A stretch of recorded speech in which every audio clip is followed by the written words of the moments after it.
Hello, friends. Welcome back to In My Car. Ash Gregoire, Chambéry Nissan, to be exact, 4299 Autoroute 440 West in Laval. You know they're open Saturdays. Check them out online, ChambéryNissan.com. I've been rocking this Nissan Maxima SR 300 horsepower for quite some time. I absolutely love it. I hope they never ask for it back. It's the Friday mailbag every Friday.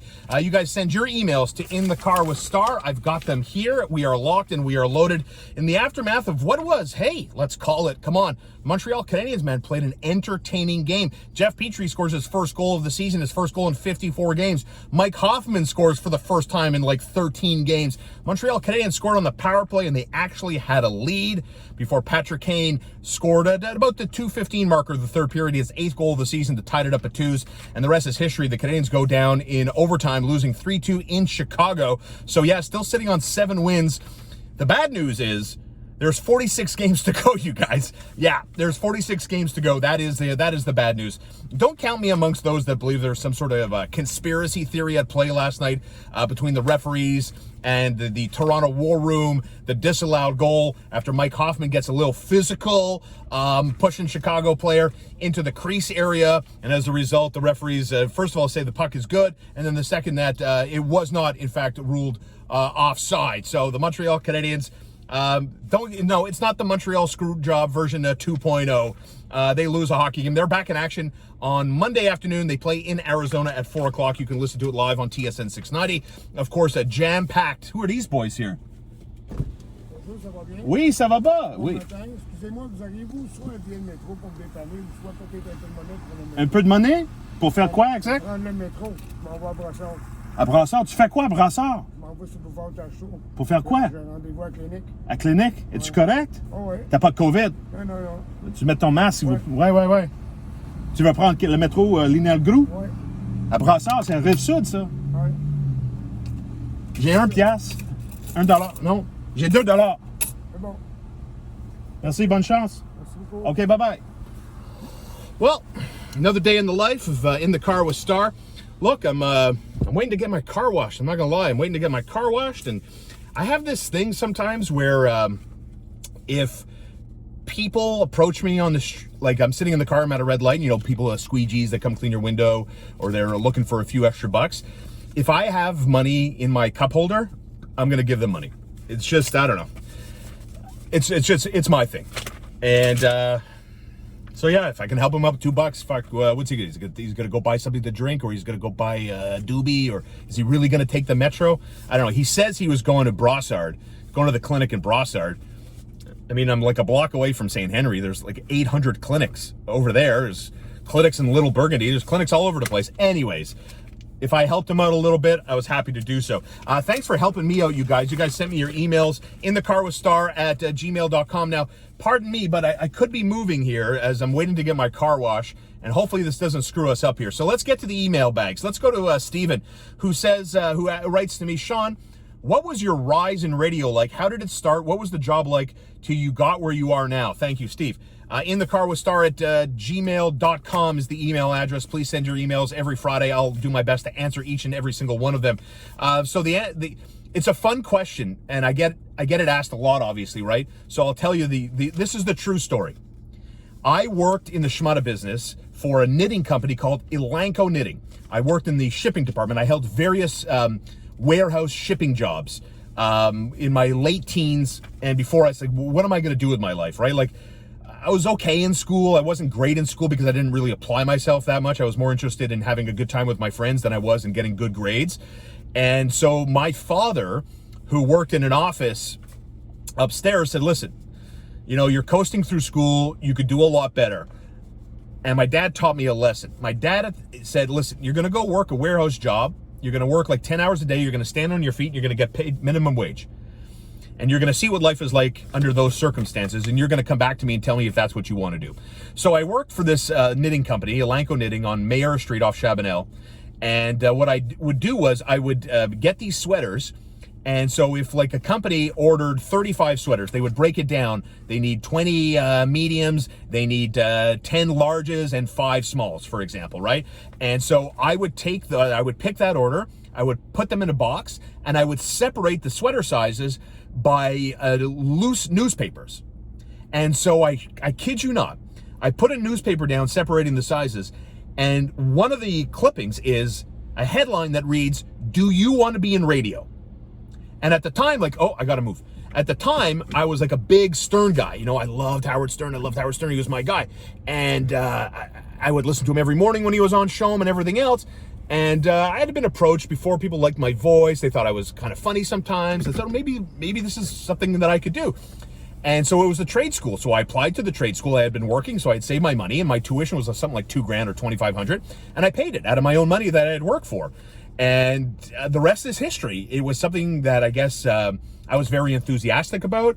I've always been a kind of a high energy guy, and I like to have a good time. I like to make people laugh, and those things worked well for me in radio. And I worked my ass off. I got some good breaks. I was at the right place at the right time. And I think I had a really good attitude.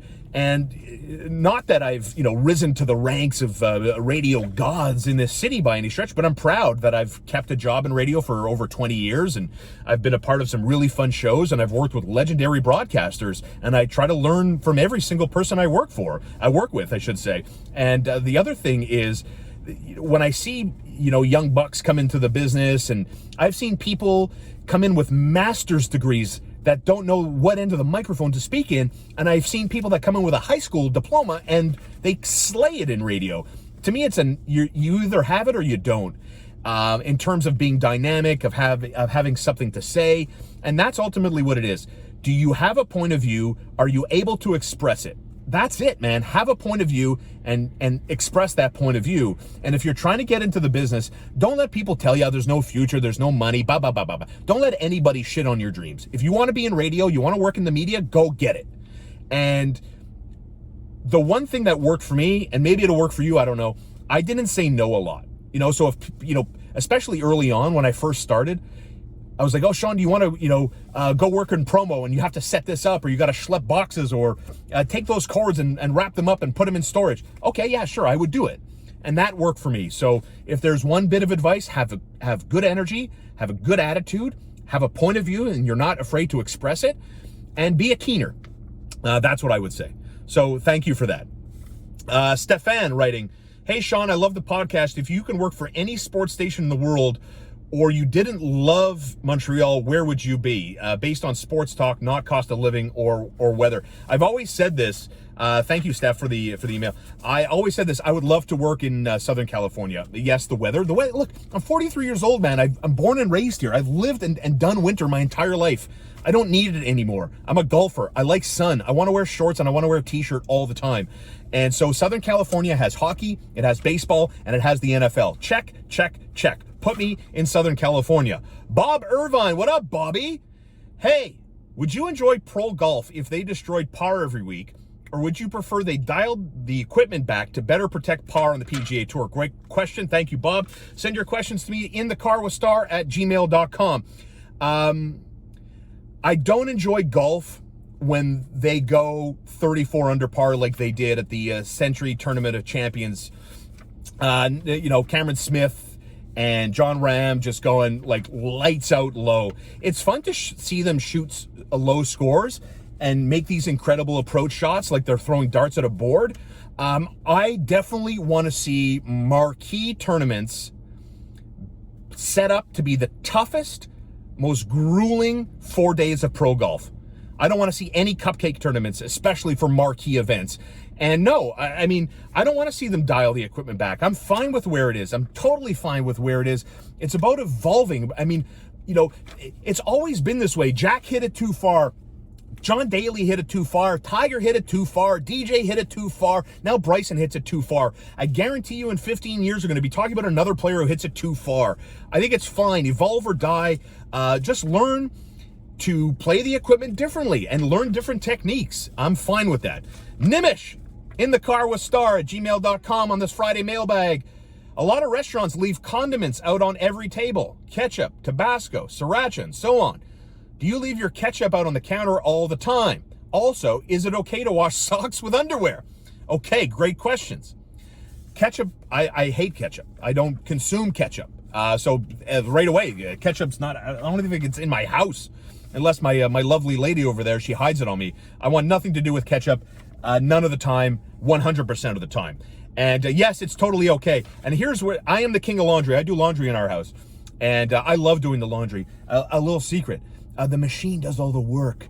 And so you're like, yeah, I'll do the laundry, babe. Oh my God, you're the best. I love you. Dude, the laundry does all the work, man. I push like 3 buttons. Machine does everything. And then I take the clothes, I put it in the dryer, I push another button, and then I'm done. Yeah, I'm the best. Thank you very much. So I draw the line. I'm very specific. I separate colors.